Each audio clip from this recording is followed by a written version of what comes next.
Pemirsa, tim SAR gabungan telah berhasil mengevakuasi 27 penumpang korban KMP Tunu Pratama Jaya tenggelam di perairan Selat Bali. 4 orang ditemukan meninggal dunia dan 23 orang ditemukan selamat.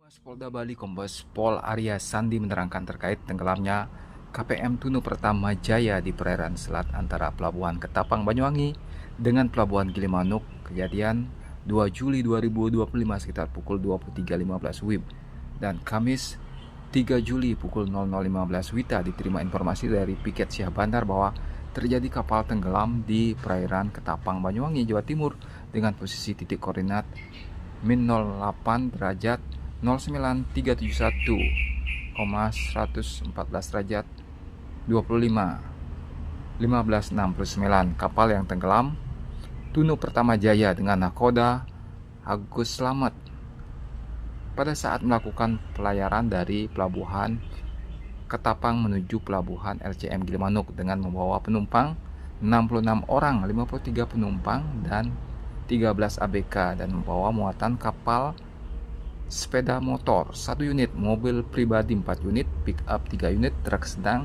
3 unit, truk besar 3 unit, tronton 8 unit. Berdasarkan laporan tersebut, tim SAR gabungan yang terdiri dari TNI Polri, Basarnas, dan BPBD Jemberana termasuk relawan dan nelayan sekitar sejak kejadian langsung melakukan pencarian para korban ke lokasi KMP tenggelam. Hingga hari ini 3 Juli, tim gabungan berhasil mengevakuasi 33 penumpang tenggelam dengan rincian 4 orang ditemukan kondisi meninggal, masing-masing Anang Supriyono 35 tahun asal Banyuwangi, Eko Sastrio 51 tahun asal Banyuwangi, Elok Rumantini 36 tahun, Sri Tanjung Banyuwangi Jatim, Cahyani perempuan 45 tahun asal Banyuwangi. Sementara korban yang berhasil dievakuasi dengan kondisi selamat 23 orang. Langkah yang dilakukan oleh tim Posko Terpadu Gilimanuk, tiap korban yang selamat tiba di Posko Terpadu.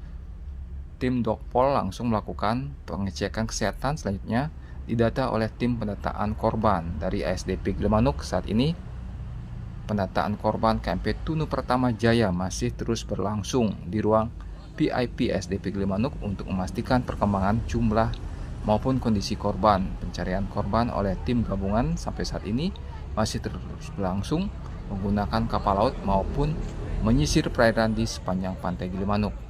Tim Liputan Bali TV.